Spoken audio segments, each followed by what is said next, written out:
Eh bien salut à tous et bienvenue sur GamerTech. Aujourd'hui une nouvelle présentation d'une souris de chez Corsair, puisque la marque est décidément pas mal active en ce moment, et je vous présente donc la nouvelle Nightsword RGB. Alors c'est une souris qui va venir se placer en concurrence de la Logitech G502, puisqu'elle propose à peu près le même nombre de boutons et une disposition assez proche. Au niveau des performances, on va être sur un capteur de 18 000 dpi, on aura aussi un nouveau système qui va permettre de gérer facilement le poids de la souris, et évidemment les habituels rétroéclairages RGB. Cette Corsair Nightsword RGB, elle est proposée aux alentours des 80 €. On va découvrir tout ça ensemble dans cette vidéo. Et comme d'habitude, si vous avez des questions, n'hésitez pas à les poster en commentaire. Allez, comme d'habitude, on débute rapidement avec un petit unboxing. La marque conserve ici son emballage habituel, avec une boîte au ton jaune et noir que l'on commence à bien connaître.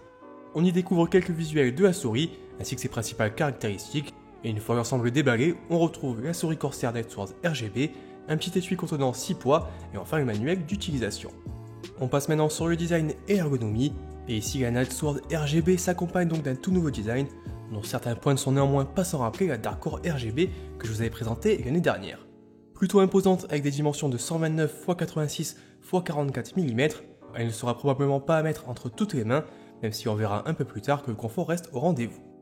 La souris est uniquement proposée dans des tons sombres, avec un châssis en plastique brillant présentant de nombreux encarts dédiés aux différentes zones de grippe mais aussi de rétroéclairage. Visuellement, la Nightsword RGB a clairement belle allure, et comme souvent avec la marque, rien à redire du côté définition. Place aux détails en commençant par la partie supérieure de la souris, on y retrouve les deux boutons principaux, séparés par un large espace dédié à la molette. Ces deux boutons présentent des courbes pensées pour accueillir au mieux l'index et le majeur, et s'accompagnent d'interrupteurs home run, annoncés avec une durabilité de 50 millions de clics. Ces derniers se montrent d'ailleurs aussi sensibles que réactifs, et la plupart des joueurs devraient y trouver leur compte. La molette de la Nightsword RGB est plutôt classique, avec un défilement moyennement cranté et une utilisation plutôt silencieuse.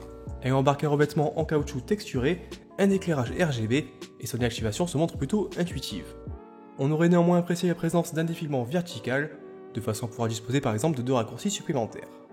La souris ne manque cependant pas de commandes, puisque l'on retrouve une flopée de boutons supplémentaires. Les premiers sont positionnés derrière la molette, et permettent par défaut de naviguer entre différents profils de configuration. On pourra évidemment remapper ces actions via le logiciel Corsair IQ sur lequel je vais revenir un peu plus tard. Deux autres boutons sont également disponibles sur la gauche du clic principal, à l'image de ce que propose par exemple la Logitech G502 Lightspeed que je vous ai présenté il y a quelques semaines. Ils permettent par défaut de basculer d'un niveau de sensibilité à l'autre, mais encore une fois on pourra y attribuer les actions de son choix. On termine avec la partie supérieure de la souris en soulignant la présence d'un revêtement en caoutchouc sur la majeure partie de sa coque. À l'utilisation, il permet d'apporter un bon grip une fois la souris sous la main, tout en améliorant le confort général de l'ensemble. On notera également la présence du logo de la marque, évidemment rétroéclairé. Place maintenant aux façades, en commençant par le côté droit de la Corsair Nightsword RGB. La souris étant uniquement pensée pour les droitiers, on ne retrouve pas forcément de boutons supplémentaires de ce côté-là, mais une nouvelle zone de grip plutôt bien réalisée. Il reste évidemment à voir comment évolueront ces différents encarts avec le temps, chose difficile à juger pendant une période de test. La façade gauche est plus intéressante, avec tout d'abord un prolongement du châssis, venant faire office de support pour le pouce. Également recouvert d'un revêtement en caoutchouc, il apporte un bon confort tout en évitant au pouce de frotter contre son tapis de souris. Sur cette façade, on retrouve les habituels boutons précédents et suivants, positionnés au-dessus du pouce, ainsi qu'un bouton sniper venant se placer à l'avant du pouce ou directement sous celui-ci, en fonction de la taille de votre main. Trois indicateurs LED permettent également de vérifier le niveau de DPI activé. À l'utilisation, la position de ces différents boutons nous semble moins intuitive que ceux de la Logitech G502. Le gabarit plus imposant de la Nightsword oblige à faire une plus grande gymnastique au niveau des doigts, et les joueurs ayant des petites mains pourront se retrouver en difficulté pour confortablement actionner chacune des actions de la souris. Les différents boutons, outre les deux clics principaux, sont également un peu trop mous à notre goût, comme on vous invite à les découvrir dans la suite de la vidéo.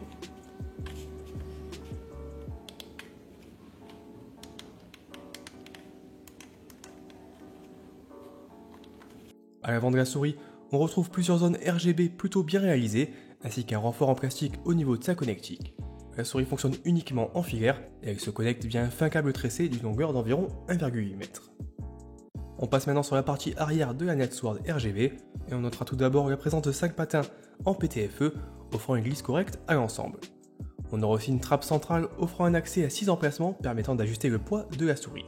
Alors petit point à souligner, il ne s'agit pas forcément d'une trappe magnétique comme chez certains concurrents, et on vous conseille donc d'être plutôt délicat en la retirant. Avec un format hexagonal, on pourra repartir des lestes pleins, donc il y en a 3 de 4,5 g ou creusés, ici 3 de 2,8 g, de façon à passer de 115 à 137 g en fonction de ses préférences. Le choix de ce format hexagonal est plutôt intéressant, puisqu'on pourra plus ou moins lester l'avant, l'arrière ou les côtés de la souris en fonction de ses besoins. On termine enfin avec la prise en main de la souris. Avec son gabarit et son poids, on préconisera naturellement du palm grip pour ces Nightsword. Une fois la pomme posée sur la souris, on profite d'un bon confort, même si comme expliqué un peu plus haut, certains boutons pourraient être un peu plus difficiles d'accès si vous avez des petites mains. Allez, on passe maintenant sur la partie logicielle, et ici la Nightsword RGB est évidemment compatible avec le logiciel Corsair iCUE. Depuis celui-ci, on va pouvoir configurer les différentes options de la souris, mais également des autres périphériques de la marque, et donc si vous avez déjà le logiciel installé, inutile de venir le retélécharger. Depuis iCUE, on va pouvoir créer différents profils de configuration en fonction de ses jeux et ses applications. Le premier onglet Actions permet d'attribuer des commandes spécifiques aux 10 boutons de la souris. Il est possible de choisir des actions parmi une liste proposée par Corsair ou bien de créer ses propres macros. Le second onglet Éclairage permet d'ajuster les différentes zones RGB de la souris. On retrouve ici 4 zones sur l'avant, l'arrière, la molette et enfin le repose-pomme. On pourra sélectionner différentes couleurs et différents effets, mais aussi synchroniser le tout avec les autres produits de la marque. Sur l'onglet DPI, on pourra venir ajuster les différents niveaux de sensibilité du capteur. On bénéficie ici d'un ajustement très précis avec un pas de 1 dpi entre 100 et 18 000 dpi. Il est possible d'enregistrer 3 niveaux différents ainsi qu'une sensibilité spécifique pour le bouton sniper. Le logiciel propose également une option permettant de calibrer le capteur en fonction de votre surface d'utilisation, ainsi qu'un système d'étalonnage des poids vous indiquant précisément le poids de la souris en fonction des lestes que vous y avez installés. Un graphique indique d'ailleurs le centre de gravité en fonction des lestes installés, de façon à obtenir une souris répondant parfaitement à vos besoins. Au niveau des performances et du tracking, la Corsair Nightsword RGB embarque un capteur optique Pixar PMW3391, font grimper jusqu'à 18 000 dpi. À l'utilisation, pas grand chose à reprocher de ce côté-là, avec un tracking irréprochable et surtout un ajustement très précis au niveau des dpi, comme expliqué précédemment avec le logiciel iCUE. Si la souris est annoncée comme spécialement taillée pour les FPS et MOBA, elle est finalement assez polyvalente grâce à ses nombreuses commandes et pourra s'adapter à la plupart des jeux. Sur des Battle Royale tels que Fortnite ou PUBG, la Nightsword se montre plutôt à son avantage grâce à ses nombreux boutons. On pourra par exemple directement se soigner depuis sa souris, plutôt que de devoir quitter les touches ZQSD de son clavier. Sur des FPS un peu plus réactifs tels que CSGO, le poids de la souris pourra par contre déranger certains joueurs, surtout si vous avez l'habitude de jouer avec une faible sensibilité. Pour les adeptes du genre, on favorisera plutôt ici la Corsair M65 que Edouard vous a déjà présenté sur la chaîne. Sur les autres jeux, pas grand chose à reprocher à la Nightsword, si ce n'est comme expliqué un peu plus tôt, des boutons additionnels peut-être un peu trop mous à notre goût. Pour le reste, l'ensemble se montre globalement réactif et confortable. Allez, voilà un peu ce que je pouvais vous dire aujourd'hui sur cette nouvelle Corsair Nightsword RGB. Donc on m'a vu, ça reste une très bonne souris, même si de mon côté je préfère quand même la Logitech G502 qui correspond un peu plus à la taille de ma main et surtout qu'il y a des boutons un peu plus réactifs selon moi. Mais quand même cette Nightsword RGB ça reste une bonne souris et je pourrais la recommander sans problème si vous n'êtes pas forcément fan du design de la Logitech G502 ou tout simplement si vous avez plutôt des grandes mains. C'est une souris qui peut également être intéressante car elle va être très polyvalente et si vous avez déjà d'autres périphériques de chez Corsair, elle pourra parfaitement s'associer avec votre clavier ou votre souris grâce au logiciel Corsair iCUE. Donc n'hésitez pas un peu à me dire ce que vous en pensez dans les commentaires. Je rappelle que la souris est disponible aux alentours des 80 € et que vous avez les liens en description pour la commander. Si vous avez des questions, n'hésitez pas à me le dire. Et surtout n'oubliez pas de mettre un petit pouce bleu si la vidéo vous a plu et à vous abonner à la chaîne pour ne pas rater de prochaines vidéos.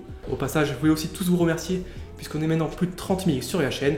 Donc ça nous motive à continuer et à toujours proposer plus de contenu. Et pour ça, encore une fois, un grand merci et à la prochaine.